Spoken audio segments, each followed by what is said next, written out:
Alors, bonjour équipe 5, le cas de marketing C au niveau collégial. Je vais lire les règlements et vous pourrez commencer dès que je termine de parler. Le temps commence à être calculé quand l'un de vous débute la présentation.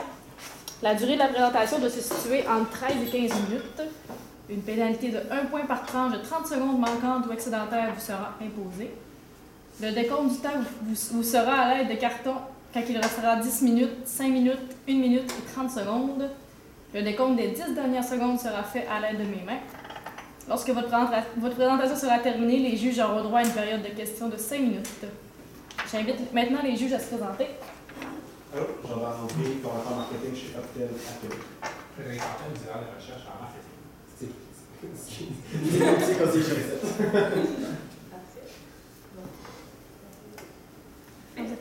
Donc, bonjour à tous. Aujourd'hui, on va parler de notre solution qu'on a trouvée pour rester les manières. Je me présente Sarah Lafrance, mon coéquipier Jacob Provo et puis Félix Leblond-Lucie. Donc, il va y avoir, je vais parler un peu du temps de la séance. On va commencer avec une analyse de FOM. Par la suite, on va parler du mandat qu'on a trouvé à travers le document. Puis, un personnel qu'on a développé à travers les lignes qu'on a lues. Puis, on va présenter les deux stratégies. Donc, pour ce qui est de l'analyse de FOM, les forces, on va d'abord trouver que l'entreprise a beaucoup d'expérience dans le domaine. Ça fait plusieurs années qu'ils offrent. En 2018, c'est leur 24e édition, justement, du festival. Donc, également, ils font des présentations de films en primeur avant même qu'ils arrivent en Amérique du Nord. Donc, c'est sûr que là, c'est l'avantage sur, par exemple, Netflix, qui sont un site internet qui peut faire des films à la maison. Donc, c'est un avantage pour ça. Pour ce qui est des faiblesses, c'est sûr qu'il y a une difficulté au niveau de la constance pour les financements. Ils ont beaucoup de la misère à avoir soit des financements à temps ou assez pour faire l'événement. Aussi, les stratégies de promotion auprès des médias sont inadaptées, comme The Gazette, le journal, est rendu à Toronto maintenant, il est fermé à Montréal. Donc, parfois, ça peut être dur de couvrir les événements à Montréal, ce qui peut être un des faiblesses. Pour ce qui est des opportunités, c'est vraiment un festival qui peut avoir plusieurs personnes, donc il y a une diversification du public qui est possible. Puis pour ce qui est des menaces, c'est le festival des rencontres internationales du documentaire de Montréal qui chevauche les dates également de Cinémania. Pour ce qui est du mandat, on a trouvé que c'était de diversifier le public du festival tout en conservant l'identité, qui est de présenter des films français avec un budget qui variait de 28 000 à 35 000 $. Pour ce qui est du personnel, on a Amine Éric Lagui, 23 ans, universitaire, qui demeure à Montréal et qui est originaire du Maroc, qui est une grande ouverture d'esprit. Puis les leaders de son groupe d'amis, donc il fait souvent des décisions quant aux activités qu'ils vont faire. Donc, je laisse la parole à Jacob. Donc, moi, la stratégie numéro 1, l'ordre français autour du globe. Qu'est-ce que ça veut dire en fait? On va faire un partenariat avec l'événement multiculturel de la Place des Arts. Je ne sais pas si vous en connaissez un peu, je vais vous expliquer vite qu'est-ce que c'est. En fait, ils ramènent en font plusieurs diasporas, puis ils font une grande fête, beaucoup des fêtes musicales et tout ce qui englobe leur culture. En fond, ça vise à aller chercher de nouveaux publics. Parce que comme on l'a vu pour Cinémania, c'est un public en fait qui est vieillissant. Donc on essaie d'aller chercher les jeunes en agrandissant le public par une soirée thématique, dans le fond, une soirée cocktail, bouchée, avec des décorations, on met de l'ambiance. Puis, aussi, on a rajouté une musique, bien sûr, typique. Qu'est-ce que je veux dire par là? Par le partenariat avec eux, on va les faire venir à notre événement et ça va donner plus de visibilité, dans le fond, à eux, d'un sens, parce qu'ils vont être en contact avec plus de gens. Puis nous, ça nous aide à réduire les coûts pour justement ambiancer notre événement. On a réparti en fait sur la durée de l'événement qui est 10 jours. Un mardi maghrébine, jeudi espagnol, samedi asiatique et les lundis africains. Tous les autres jours vont être bien sûr des journées, on pourrait dire standard, qui est une journée, en fait, une journée française. Les avantages de ça, il y a une reconnaissance des cultures. On veut amener, comme on a vu dans le mandat, en tout prix, aller chercher plus de gens, puis on pense à Amine, qui lui n'est pas nécessairement amateur de cinéma, qui aussi aimerait se rendre valorisé en fait par un événement. On parle ici d'événements plutôt sensoriels, je vous dirais, puisqu'on rentre souvent, on essaie d'avoir un bon un service à la clientèle qui est plus fun que juste aller au cinéma, s'asseoir, regarder le film, en parler. On veut que ce soit une fête, que ce soit quand ça englobe tout le monde. Dans le fond, les valeurs, comme je l'ai dit, c'est encourager la diversité et faire découvrir de nouveaux publics. Puis, ça amène un public, bien sûr, qui est varié. Pour qu'est-ce qui est des budgets, l'affichage dans les rues qu'on a pensé de faire à Montréal. Où qu'on va faire l'affichage dans les rues, bien sûr, c'est dans la Place des Arts, en fait, sur l'esplanade de la Place des Arts. Ça va être 2 000 par mois. Ça était en fois 2 mois, pour donner 4 000 Un affichage aussi dans le métro Jean Talon. Pourquoi vous dites nécessairement le métro Jean Talon? On ne comprend pas trop nécessairement. En fait, c'est là où la plus grande diaspora, les plus grandes diasporas se rassemblent, dans le fond, à Montréal, soit dans le fond pour le métro ou aussi pour le marché Jean Talon, qui est très connu à Montréal, qui, bien sûr, ça va ramener avec un budget de 20 000 Puis des publicités sur Facebook. Je ne sais pas si vous connaissez c'est quoi le pay-per-click, j'imagine que oui, vous êtes dans le domaine.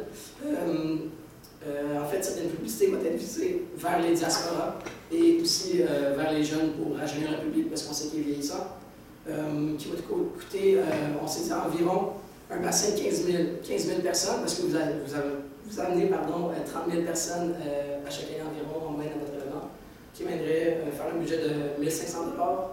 Puis tous les coûts reliés au graphisme, à l'installation, au concept de publicité, avec une dette de 5 000 $. Et en quoi consisterait la publicité? Ça serait une affiche avec les 4 diasporas en colonne, dans l'ordre bien sûr de quand la durée de l'événement va être présentée, avec les dates, pour bien sûr comprendre que l'événement n'est pas juste un événement de multiculturel, puisque bien sûr on veut garder l'essence aussi de Cinémania qui est d'apporter beaucoup de français et d'anglophones et d'allophones à l'événement. Et puis, bien sûr, il va y avoir un lien vers le site web pour avoir plus d'informations et accrocher le plus de gens possible. Et à ça fait un total de 30 500 $. Et à noter que tout ce qui est, mettons, boisson, cocktail, on rentre plus ça dans ce qui est événementiel et non publicitaire, en fait. C'est pour ça qu'on rentre le budget. Je vais passer maintenant la parole à mon collègue Félix qui va vous expliquer à sa échelle. Donc, comme l'a mentionné mon collègue plus tôt, le public cible est très vieillissant, donc on s'est consacré aussi à aller dans les universités ou les cégeps pour aller chercher les jeunes. Puis aussi que ça tient en groupe d'amis, donc ça peut amener une bonne proportion de personnes. Si on retourne à notre persona, 23 ans, universitaire, c'est justement là qu'on y va. Le chef de son groupe d'amis, donc, les gars, on fait quoi en fin de semaine? On va aller voir un film aussi, le fun, c'est de la nouveauté aussi. Donc, on pensait aller à l'UQAM, Collège Dawson, Cégep Édouard-Montpetit, Université McGill, Concordia, Université de Montréal et Cégep du Vieux-Montréal. Pourquoi? C'est des établissements scolaires de très grande population et ils sont tous dans la région très près du festival. Donc, on avait pensé aussi Québec, mais c'est un peu loin, puis la logistique étudiante n'est pas toujours facile de se déplacer, les jobs étudiants. Donc, on reste vraiment dans la région métropolitaine de Montréal. Il y a un très grand bassin de jeunes et aussi de moins jeunes. Donc, quand souvent on voit les jeunes y aller, même les parents en parlent beaucoup, donc je pense que ça va être aussi du bouche à oreille, mais beaucoup de sa part des universités, donc c'est ça qui est très important. On a aussi fait sûr d'avoir des établissements anglais et français, parce que le but premier de Cinémania, c'est vraiment de faire jouer des films français, belgiques, choses comme ça, ou québécois, avec des sous-titres anglais pour aller chercher la proportion anglophone du Québec, parce qu'on s'entend que c'est très important. Donc, en allant chercher les grosses universités, gros cégeps, des 2 langues officielles, c'est là qu'on va aller chercher le plus de monde possible. La manière dont ça va fonctionner, on va avoir des kiosques dans les universités. avec chacun 2 représentants qui vont parler, apostropher les gens au passage pour leur parler premièrement de l'événement. Si on ne sait pas c'est quoi, on explique, on dit les dates, on dit qu'est-ce que c'est, pourquoi ça existe, on raconte un peu l'histoire, c'est vraiment faire comprendre pourquoi c'est là. Donc, on va avoir une table avec les représentants, 2 oriflammes de chaque côté pour s'annoncer de loin, pour attirer l'œil de loin, parce qu'on s'entend qu'il y a beaucoup de monde dans les pauses, c'est pas toujours évident. Premièrement, on veut parler au plus de gens possible, mais on veut aussi viser plus pointu les gens qui étudient en cinéma. On croyait que c'était une bonne façon de créer une relève, puis vraiment un sentiment d'appartenance à un festival. Donc, il va y avoir un concours étudiant. Par preuve de programme, lorsque vous prouvez que vous êtes en cinéma, soit avec votre horaire ou quelque chose comme ça, vous êtes éligible à gagner une soirée VIP avec réseautage suite à une soirée de projection. Ça va se dérouler dépendamment de qui vous êtes capable d'aller chercher comme réalisateur ou quelqu'un dans l'industrie du cinéma qui va venir présenter son œuvre. Par la suite, les 3 étudiants par établissement, donc les 21 étudiants, vont rester ensemble, discuter un peu de comment ça s'est passé, leurs impressions et vraiment parler cinéma plus poussé. En plus de cela, on va avoir une période de questions, déboucher les consommations aussi, comme tantôt ça va rentrer plus dans l'organisation, moins dans le budget de la communication. Merci.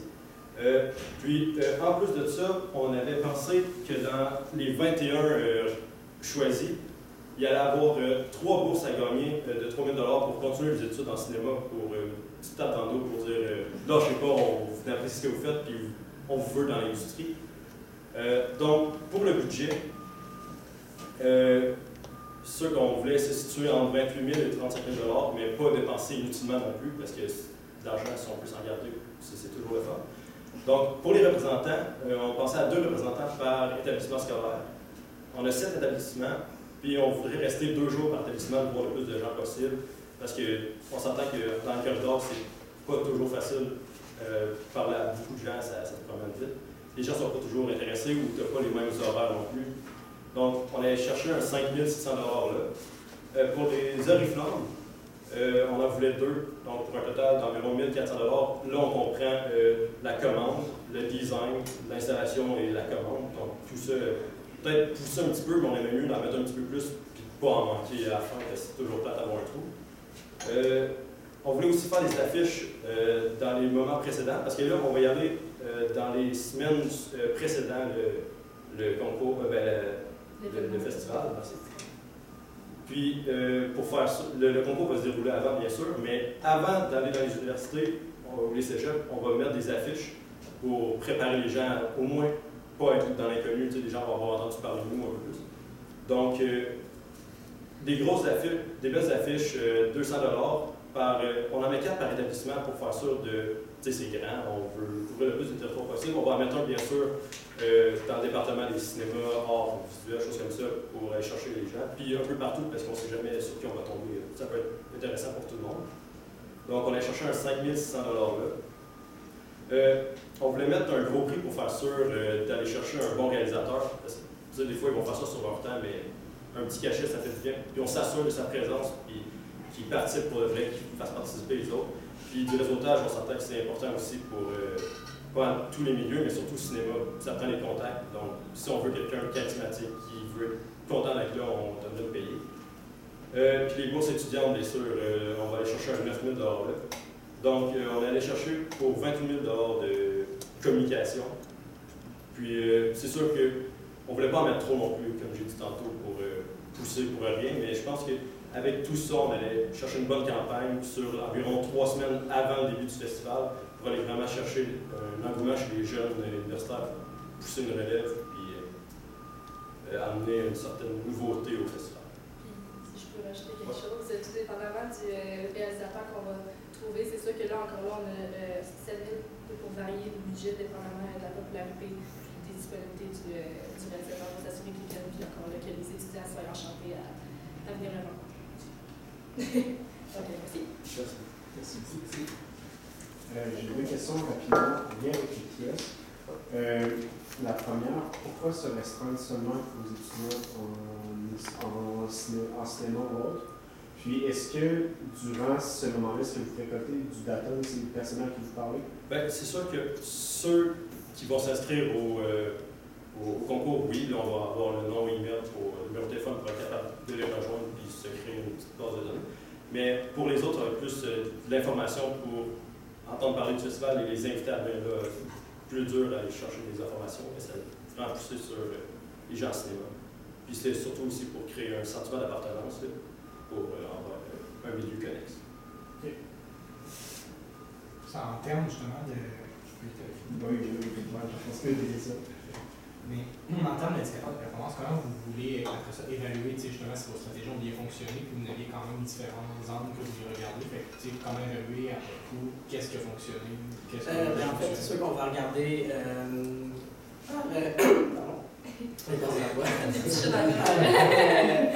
Les noms de personnes qui vont venir à l'événement. Okay. On va regarder aussi s'il y a plus de milléniaux qui viennent. S'il y a une augmentation, on va savoir justement si nos stratégies ont fonctionné. C'était dur justement d'évaluer ça, mais je pense que c'est une des seules manières de l'évaluer par contre, justement, vu qu'on n'aura pas assez de data, vu que c'est une entreprise qui c'est non lucratif aussi. Donc c'est ça, on ne va pas aller chercher les data nécessairement des personnes parce qu'il n'y a pas de billets vendus en tant que tel, c'est du love money qui est plus là. Puis aussi au niveau des anglophones qu'on avait perdu 20% au cours des dernières années de fréquentation. Donc c'est ça qu'on va regarder à partir de là, si on a augmenté avec les soirées culturelles, si on a rejoint plus de monde comme ça. Ouais, c'est cet aspect-là aussi. Merci. J'ai une petite question concernant le budget. En fait, vous avez dit que le budget variait d'une année à l'autre entre 28 500 et 35 000 environ, si je ne me trompe pas. Dans le fond, vous n'avez pas utilisé la totalité du budget, considérant que dans le fond, le financement des fois, il vient en majorité des fonds publics. Est-ce que vous trouvez que c'est un peu risqué de dire que cette année, on dépense seulement cette partie-là, on risque peut-être de l'année prochaine de faire couper éventuellement dans des dépenses? La fin avec Cinémania, en fait, c'est que 70% viennent de fonds privés. Donc seulement 30% viennent justement du public. Donc je pense que c'est quelque chose qu'on est prêt à sacrifier. C'est vraiment, comme on dit, du love money. Donc, ils se sont toujours basés là-dessus aussi. C'est sûr qu'ils veulent augmenter les fonds publics, mais en augmentant la popularité et une nouvelle relève, peut-être encore avoir plus de love money. Donc je crois qu'on va être capable de ramasser encore plus d'argent. Et aussi, vu qu'on ne tapait pas le max du budget dans aucune des deux stratégies, sur la première on était à 30 500. Donc c'est sûr que là, on va encore un petit jeu de manœuvre. Puis pour la deuxième, on était au minimum accepté. Donc on s'est dit que d'après moi, d'après nous, c'est sûr qu'on pourrait rentrer dans les budgets. Est-ce que vos deux stratégies étaient interreliées les deux ensemble ou c'est séparé? C'est les deux séparés. Est-ce que ça c'est une possibilité selon. Est-ce que vous trouvez que c'est une bonne idée de jouer les deux ensemble? Ça pourrait être une ça coûte plus cher, mais on va chercher. Si on a une question de budget, trouvez-vous que c'est une bonne idée de jouer les deux? Si oui, comment vous verriez ça? Qu'est-ce que vous allez chercher du meilleur des deux pour en avoir un match?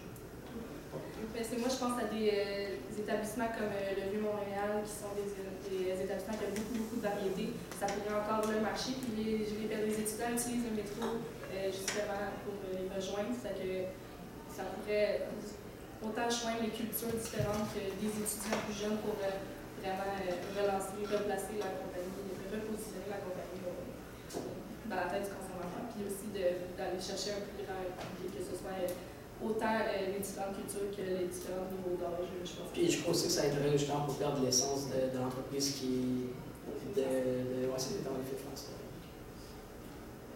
Si on veut justement aller chercher des producteurs qui seraient québécois. Notre clientèle qui est fidélisée, où est-ce que vous la positionnez en fait dans votre. Qu'est-ce qu'on peut en faire en fait de notre clientèle qu'on a déjà actuellement qui vient déjà? Qu'est-ce que dans votre stratégie fait en sorte qu'ils vont encore venir? En fait, justement, comme vous dites, ils sont déjà fidélisés. C'est sûr qu'il va falloir trouver une stratégie, en fait, une manière. Mais notre mandat, nous, c'est vraiment d'aller promouvoir en fait, les milléniaux. C'est sûr qu'on les a pas laissés, mais on les a laissés un peu de côté dans la stratégie.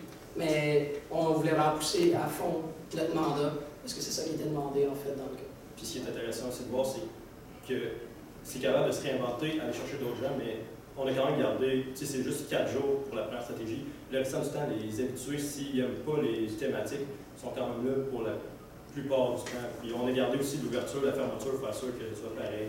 On ne voulait pas tout changer non plus, c'était plus amener un petit peu plus, mais garder la base.